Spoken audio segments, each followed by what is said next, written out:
আচ্ছা, এইকেইদিন আমাৰ দলৰ ক্ষেত্ৰত অলপ আলোচনা কৰিবলগীয়া বিষয় হৈছে, কিছুদিন পূৰ্বে আমাৰে দলৰে ব্লক কমিটিৰ কোষাধ্যক্ষ নাছিৰ আলী ডাঙৰীয়াই BPF ত্যাগ কৰি পেলাই UPPলত যোগদান কৰিছিল আৰু তেওঁৰ লগতে দুই এজন তেনেকৈ সংগী দিছিল। আৰু তেতিয়াও কিন্তু এজন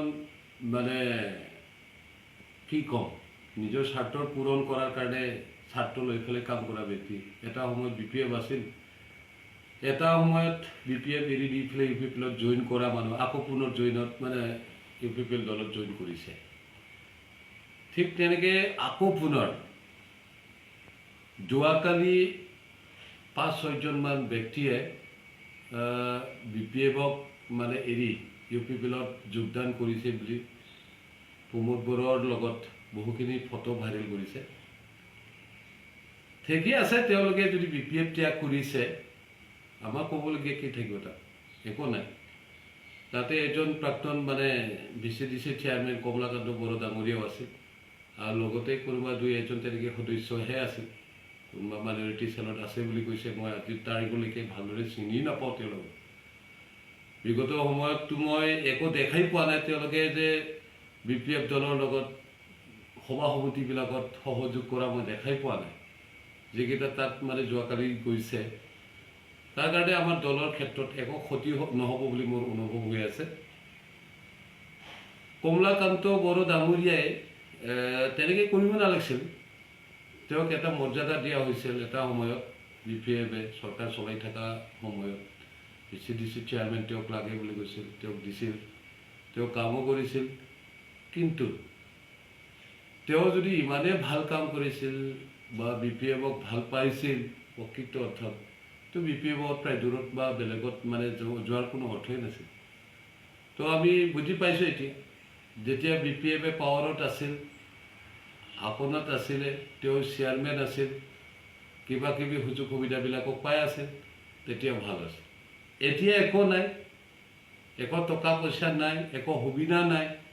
BPFেতো আৰু কি দিব? চৰকাৰ নোহোৱা দল একো দিব নোৱাৰিব। তাৰ কাৰণে নিশ্চয় সেইটো ভাবিয়ে নিজৰ পজিশ্যনটো ঠিক কৰিবৰ কাৰণে আকৌ পুনৰ বেলেগ দলত গৈছে চাগে। মই ভাবোঁ এনেকৈ উদ্দেশ্য তেওঁলোকৰ আছে, কিন্তু সফল নহ'ব। যি সময়ত বেয়া দিন আহিছে UPPLৰ, বেয়া দিনতে তেওঁলোকে আৰু এই বেয়া দিনত ভৰি দিলে। সেইটোতো দুৰ্ভাগ্যজনক বুলিহে ক'ব লাগিব। সোণু ডাঙৰীয়াও গৈছে, আনফালেও তেওঁলোকৰ নেতৃত্বতে গৈছে যদিও, মই আজিৰ তাৰিখত কৈ আছোঁ, এওঁলোকে UPPলত গ'লেও, BJPত গ'লেও, কংগ্ৰেছত গ'লেও কিন্তু ভোটটো BPFকে দিব, মোৰ দৃঢ় বিশ্বাস। কিন্তু এই যিটো পৰিকল্পনা লৈ পেলাই, চিন্তা লৈ পেলাই তেওঁলোকে UPPলত গৈছে,